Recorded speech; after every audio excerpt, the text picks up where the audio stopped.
Welcome back to another video. We're checking out AQ2D and its development. Anybody who's ever played AQ Worlds know the Draconian Warriors, but they've got an upgrade in AQ World Unity. This is the improved version done by Lay. This is the gold version of it, and that looks really amazing. It mentions that we will be facing these Draconian Warriors in AQ Worlds Unity's new Dragon's Lair.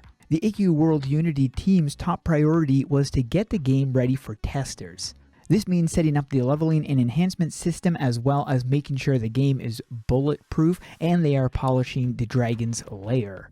Arctic said he broke the game so hard he couldn't even log in and the combat stopped working. He'd broken the enhancement system, but they are fixing those things. And then he saw loot. So this, you can see a loot bag dropping upon killing the enemy. It's actually pretty neat, the animation that it has when it drops. It doesn't just appear on the ground. It says when you slay an enemy, they now drop a bag of loot. The actual thing that drops can be an object that represents the type or rarity of the loot dropped, and walking over it will collect it into temporary loot storage that you can shift through at any time. We are calling it a loot pack, and it allows you to loot all, or discard items. This feature was added to solve the loot collecting problem on phone. It says we can show you the name of the item that dropped without cluttering your screen. One question we immediately asked was, what if I'm lazy and don't want to walk over and pick it up?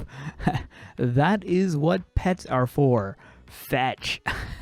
That's actually kind of a neat idea. Remind me in the future that we need a way to tell pets to only fetch a certain rarity threshold of loot or named item. That's actually really interesting.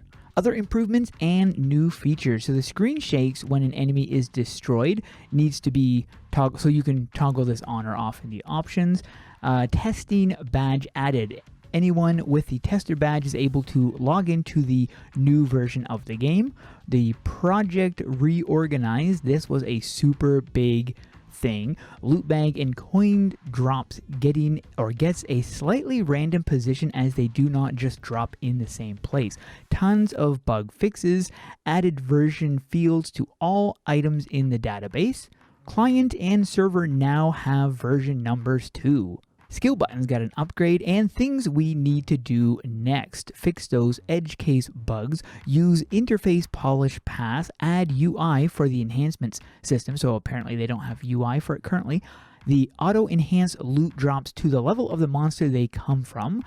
Invite balance testers in for a rudimentary balance pass, and the Dragon's Lair still needs that full walkthrough and then a polish pass. So Arctic said for the game of Dungeons and Doom Knights, they had a tight group of testers that were given small focused portions of the game to test. We had a blast building and testing the game together. That non-stop cycle of try this, found an issue, make it do, or can you make it do this, led to a really fun and unique final game. This is exactly what they want to do with AQ Worlds Unity. Brutal honesty thing, it will not start until after this month ends. There are a few different phases of testing. The one you are going to be interested in is the alpha test phase, and there will be two ways to get into it: either get an invitation from the team or through the Kickstarter or whatever we end up doing.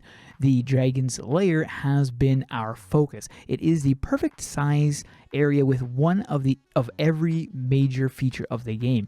If we take the time to perfect it and make our tools really good at producing that kind of content, then we will build the rest of the game at a blinding fast speed. The layer still needs a lot of work, so he's being honest and letting us know exactly where the game is at. But that is it for this one. Hope you guys enjoyed. Thanks for watching, and keep those swords swinging.